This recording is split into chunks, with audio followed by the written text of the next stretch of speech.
Yeah. Check, check, mic check, 1, 2, 1, 2.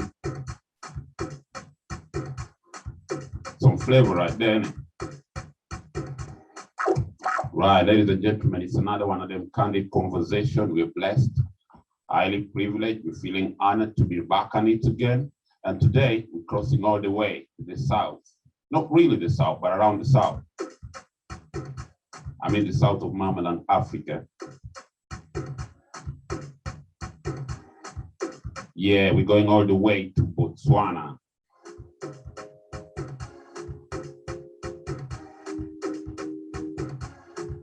Yeah, it's another one of them candid conversations. Candid Convo. Ike Gof is the brother I'm going to link up and get to know more about him. Okay. Any minute now, Ike Gof be joining us. Candid conversation. We're out there. A big shout out to our sponsors, our well wishers, and everybody out there. Yeah, ladies and gentlemen, like promised, we're back at it again, Candid Conversations. And today we took away a long trip all the way down to the south of Africa, Mamaland, Africa. You know them kind of vibes when you hear that, yeah? Listen to that name. Yeah.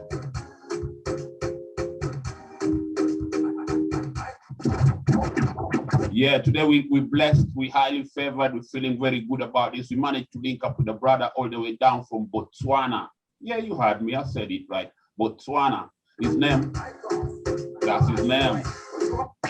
Ladies and gentlemen, without further ado, I welcome Mr. Ike Gof. Mr. Ike Gof, welcome to the show. How are you keeping, my brother? Yeah, I'm good, man. How are you? I'm good, I'm good. I'm fine, I'm fine, I'm fine. Talk to me, my brother. For those that don't know, you're currently based in the UK, but that's not where you come from, right? Yeah. Cool, cool, cool. Before we go any further, right, my brother, talk to me. How have you been holding on in this, you know, uncertain situation, this COVID thing? How have you been holding on?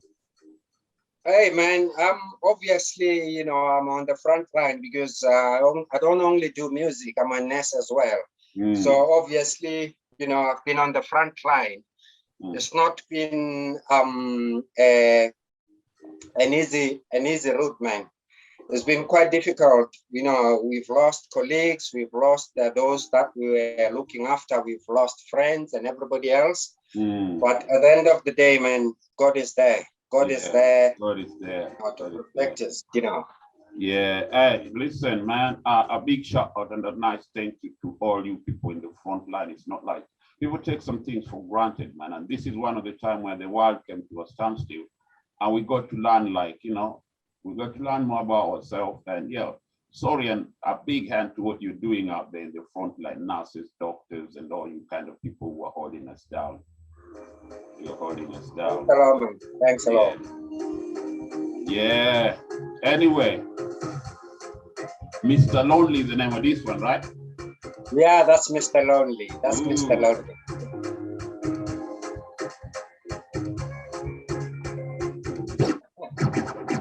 Listen, my brother, in your own words, yeah, just take us through your musical journey, like where you were born and how it is, and how did we get to this spot in your own. Take your time with it, my brother. Okay.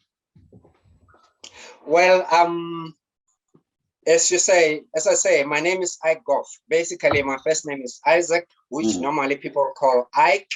And then my surname is Hofamudim, which you cannot actually pronounce, but I took the first Ike and the first three words of my surname to make my stage name, which is Ike Gof. Okay. I was born and brought up in Botswana, which is on the southern part of Africa. And you know, I have been a nurse all along, and I came to the UK in 2002. And as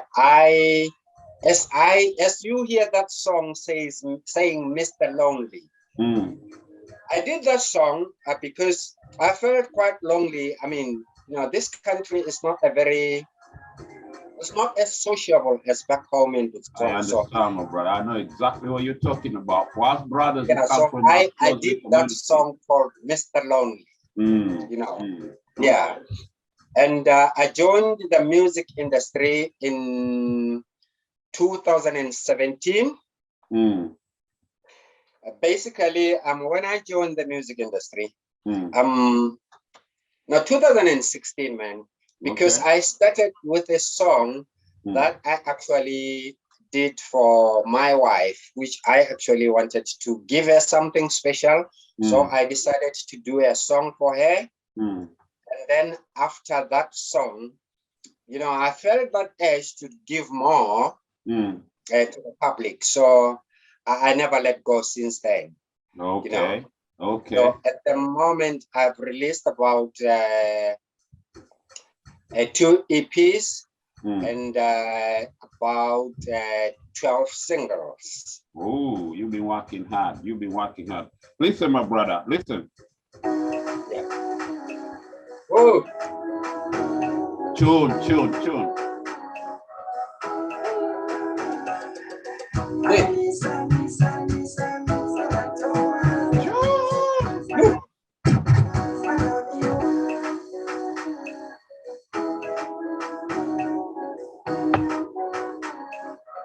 My kind of tune this one here.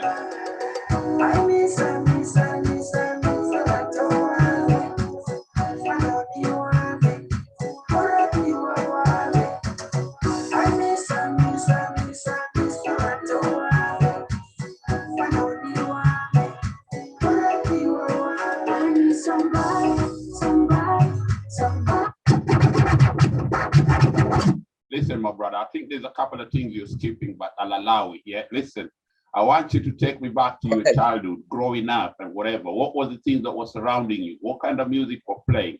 Paint a picture for me. For somebody who's never been to Botswana, paint a picture and try and give us like, bring us into that life. We want to smell Botswana. Why you come down to these kind of tunes, these kind of banging tunes like this?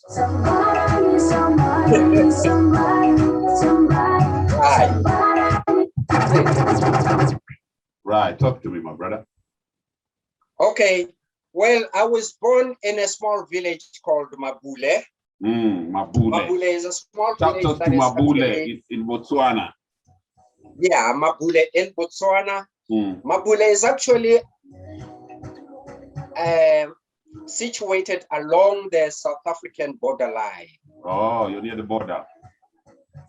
Yeah. So basically, where I come from, don't tell people though.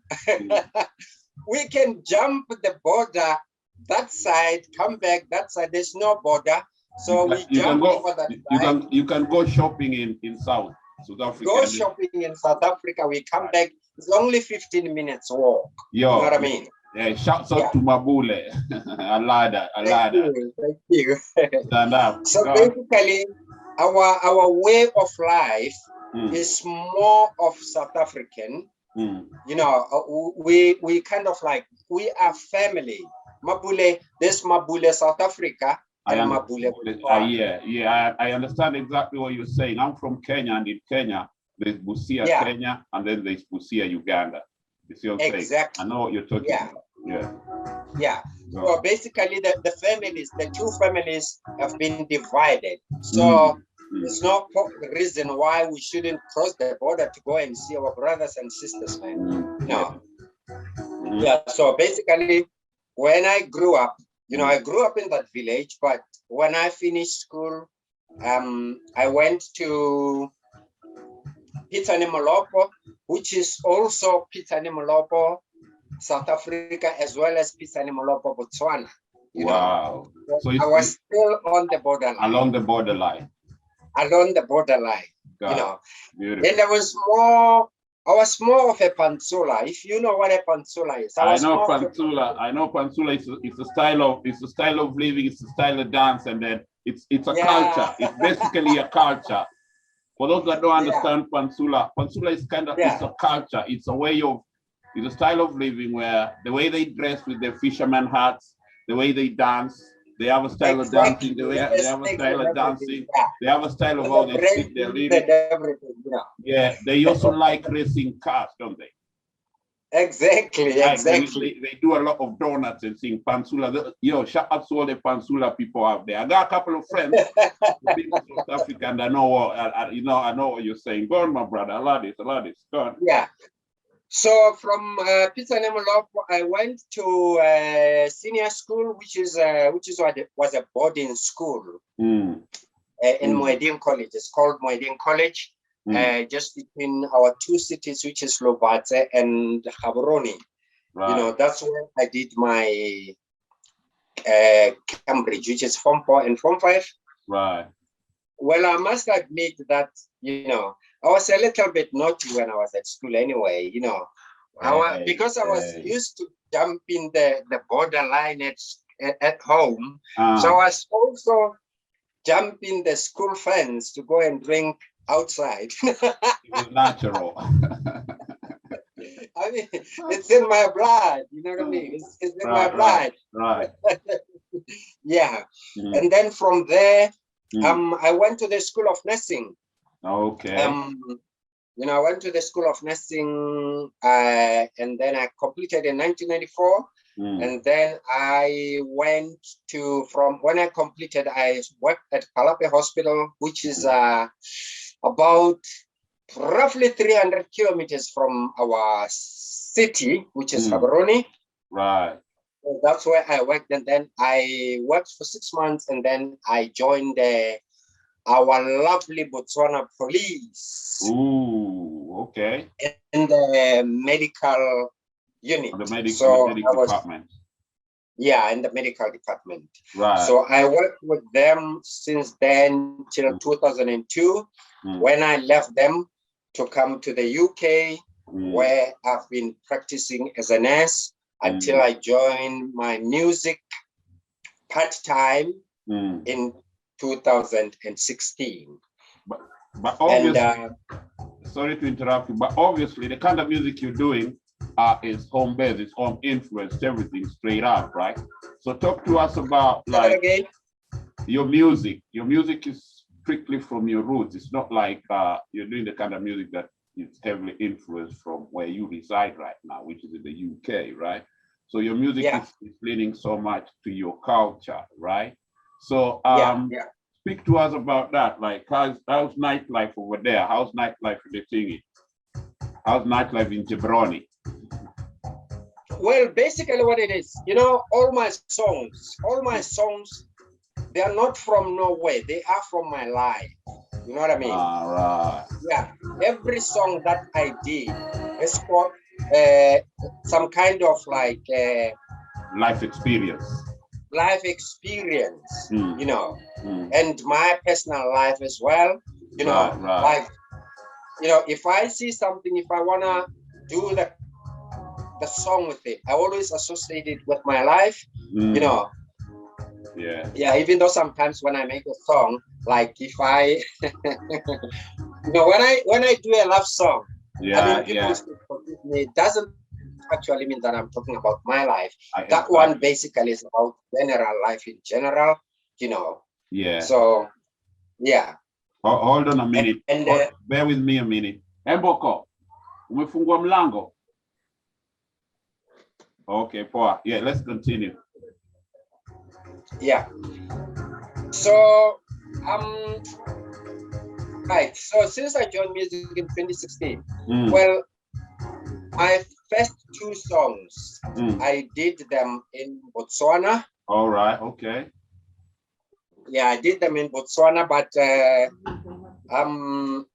because it was quite far away from me, because it meant like every time when I go home, it means I have to, you know, like make the studio arrangements and all that. Yeah, to be honest with you, I mean, even most of the artists at home, they must admit, most of them we don't know personally. I don't know them in person. You know what I mean? Okay. We only see each other on social media. I mean, I know them on social media. They know me on social media. Some of them, yes, we have met in person, but My producer is in South Africa. Oh, right. Yeah, my producer is DJ TPZ. That's the guy that I talk to a lot of the time, even though my songwriter is based in Botswana. All right. Yo, shout out to, is it TPZ? What's the name of the producer? DJ TPZ. DJ TPZ, those some banging tunes we got here. Yeah, from Mpumalanga. Dubula TPZ. Dubula TPZ from Mpumalanga. Yeah, good work you're putting in over here. Did you say something about you also work with other songwriters, right? Yeah, my songwriter is a guy from Botswana. His name is Deep Strada. To be honest, all my, except the first 2 songs that I did, all my songs have been written by him, written and composed by him. Okay. You know, so yeah, that's the guy that I would say I am who I am because of him. All right. You know, I mean, the songwriter as well as the producer, you know, yeah. So those are the guys who are actually holding me up. Not to say that there are not other guys that I am actually benefiting from, because I've got some guys, you know, who have actually helped me in my development. You know, yeah, one of them is Motla in Botswana, a lady in Limpopo called Atelo, another guy called Double Up. Okay. As well as Deep Strada and some ladies.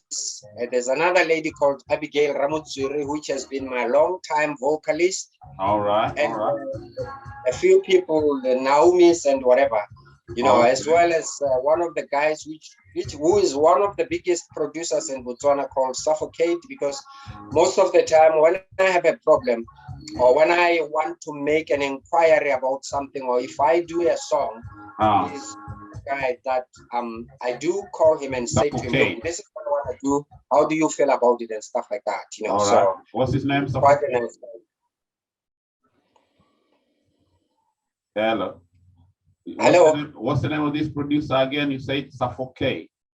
Suffocate, yeah. Suffocate. Yeah, a big shout out to Suffocate and everybody that's been working. Yeah, from a company called Rockley Fats. Rockley Fats. That's good. Now, that's a big shout out to all the names you've mentioned. Limpopo, I've had Limpopo in the mix. Big shout out to all the mute who's putting it down over there, right? Those are the kind of people you've worked with, right? That's a beautiful thing. That's a beautiful thing. So this music bag, when did it bite you? Like 2016, right? Why did you you just decided, you said the first song you did was you're writing it for your wife or something? Yeah. That's so it's out of love. Your music was born out of love. You're expressing yourself out of love, right? That's a beautiful thing, right? So being based in the UK, as you say, it's not like here, like I understand, like it's too different from like how it is back home, right? So how's the reception of your music been all across the globe? What would you say? Well, I must admit that at the moment, I should actually say here in the UK, I actually intended to start doing UK shows before the corona started. I've got a lady here called, her name is Candy Cross, you know, who is actually also dealing with some, working with some guys who are bringing artists here in the UK, you know, so yeah, I've had a collaboration with her, you know, so that when this corona, before it started, so that we can start doing some shows. But in Botswana, I must admit that, yes, there are people who like my music, but the only problem that I have is because my producer is from South Africa. Right. And the fact that I don't live in Botswana, a lot of people don't know. So when they hear my music, they Yeah, I always get these questions. Are you Botswana? Are you from Botswana? Every time, are you from Botswana? I keep trying to say to them, I'm from Botswana. Are you Tswana? Yeah, they don't want to believe. They think I am South African. I just want Botswana to believe that I am from Botswana. I was born and raised in Botswana. I am only here because of the hunger, honestly, you know. No, it's a work, and life works like that, you see. You go where life sends you see. And let's listen to this one first. Oh. This is a tune.